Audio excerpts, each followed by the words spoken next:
ठाणे शहरातील बाळकुम नाक्यावर गुरुवारी रात्री घडलेल्या घटनेनं नागरिकांमध्ये भीतीचं वातावरण निर्माण झालंय। 4 इसमांनी एका ज्वेलरी दुकानावर बंदुकीचा धाक दाखवत दरोडा टाकण्याचा प्रयत्न केला। हा धक्कादायक प्रकार घडला असताना दुकानदारानं धैर्यानं आणि प्रसंगवदान दाखवलं आणि पोलिसांना तात्काळ याची माहिती दिली। घटनास्थळी वेगानं दाखल झालेल्या ठाणे पोलिसांनी एका आरोपीला ताब्यात घेतलंय, मात्र उर्वरित 3 आरोपी फरार झालेत।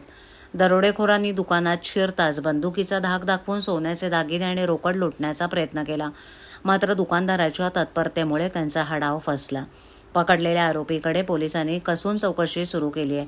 त्याच्या सहाय्यानं उर्वरित फरार आरोपींचा माग काढला जातोय। पोलिसांकडून मिळालेल्या माहितीनुसार या प्रकरणातील आरोपींचे पूर्वीपासूनच गुन्हेगारी पार्श्वभूमी आहे आणि या टोळीवर इतरही गुन्हेगारी कृत्यांमध्ये त्यांचा सहभाग असल्याचा संशय आहे। ठाणे पोलिसांनी या घटनेची गंभीर दखल घेतली असून शहरात सुरक्षा व्यवस्था अधिक कडक झाली आहे। या घटनेनंतर बाळकुम नाक्यावरील व्यापारी आणि नागरिकांमध्ये भीतीचं वातावरण पसरलंय। पोलिसांनी स्थानिक व्यापारी संघटनांना विश्वासात घेत सुरक्षा उपाययोजनांवर चर्चा केली आहे।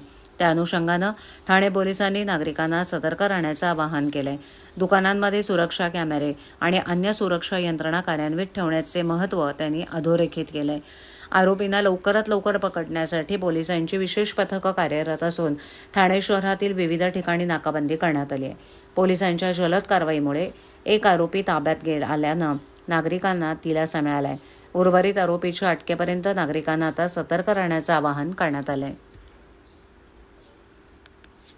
पोलीस स्टेशन कापूरबावलीच्या हद्दीमध्ये आज रोजी 11:30 वाजता दर्शन ज्वेलर्सच्या दुकानात 4 इसमांनी दरोडा टाकण्याचा प्रयत्न केला। त्यामध्ये त्यांनी त्यांच्याकडे जे अग्निशस्त्र होतं, फायरआर्म होतं, त्यातून फायर देखील केलेला आहे। त्या अनुषंगानं तेथील जमावाने किंवा आजूबाजूच्या दुकानातील परिसरातील लोकांनी एक संशयित इसम ताब्यात घेतलेला आहे आणि त्या अनुषंगाने कापूरबावली पोलीस स्टेशनमध्ये गुन्हा दाखल करण्याची प्रक्रिया सुरू आहे। इतर आरोपींचा शोध सुरू आहे। एकंदरीत किती आरोपी होते, सीसीटीव्ही काय मिळाले का? सध्या प्राथमिक चौकशीमध्ये एकूण 4 आरोपी निष्पन्न होत आहेत। नेमका हा सगळा फायरिंगचा प्रकार कशासाठी केला असा? प्राथमिक चौकशीमध्ये हा दरोड्याचा प्रयत्न आहे। दरोडा टाकण्यासाठीच त्या उद्देशानेच हा प्रकार केल्याचं दिसून येतो।